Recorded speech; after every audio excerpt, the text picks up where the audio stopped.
L'interaction humain-machine, c'est quelque chose d'assez protéiforme, qui se mélange un peu entre l'ingénierie, mais qui emprunte beaucoup aussi au design. Enfin, bon, il y a beaucoup de publications communes, et qui discute beaucoup avec les sciences cognitives notamment. Et sur le projet Corps Infini, il y a cette question de comment est-ce qu'une découverte artistique, alors qu'est-ce qu'une découverte artistique, ça reste quand même toujours un peu flou pour moi, mais du coup, comment est-ce que ça peut influencer une production de connaissances scientifiques. Et sous-entendu, en fait, moi c'est comme ça que j'ai compris la question, notamment en voyant les interviews avec Charles Lenay, avec des gens qui sont plutôt des sciences cognitives, des connaissances scientifiques dans le champ des sciences cognitives, de manière dominante un peu science expérimentale, plutôt positiviste. Du coup, semblant en opposé complet avec un procédé plutôt inductif, quelque chose qui part de la création, qui parle de l'expérience.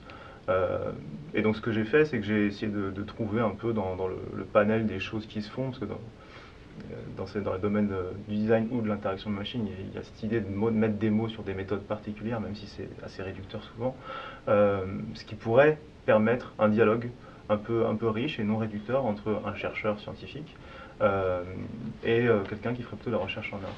Et le parti pris, c'était de ne pas aller dans un débat épistémologique assez haut niveau, mais plutôt de rester sur la création d'une relation entre ces deux personnes à partir de l'expérience, plutôt un partage d'expérience, quoi.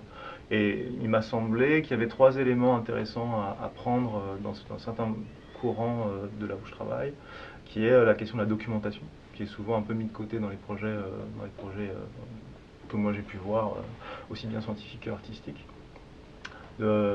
Parce qu'elle permet d'abord d'avoir un matériau à transmettre à quelqu'un, mais aussi à augmenter ou à déclencher une réflexivité peut-être plus en mots ou en images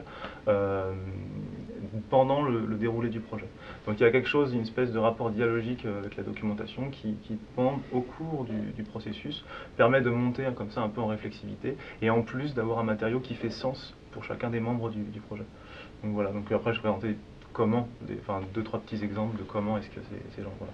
La deuxième chose, c'est ce qu'on appelle les sondes culturelles, mais de manière un peu moins jargonneuse, ce serait des espèces d'activités, on va dire, un peu loufoques, un peu décalées, un peu hors contexte, qui permettent de sortir des habitudes et d'initier une discussion qui soit féconde avec pas mal de réponses inattendues.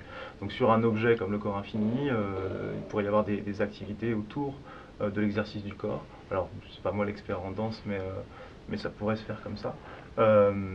Qui pourrait amener quelque chose comme une discussion, une conversation entre un chercheur et un artiste sur ce rapport-là, sans forcément contaminer l'un par l'autre.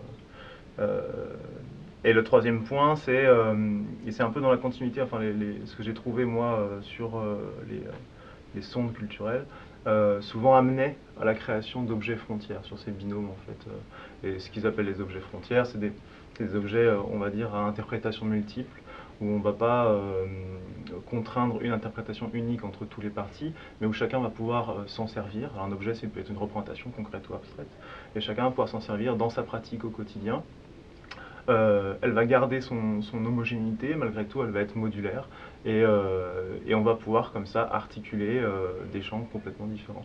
Donc ça peut aller de la carte à simplement un petit croquis, une petite forme, à un ensemble de mots ou de livres.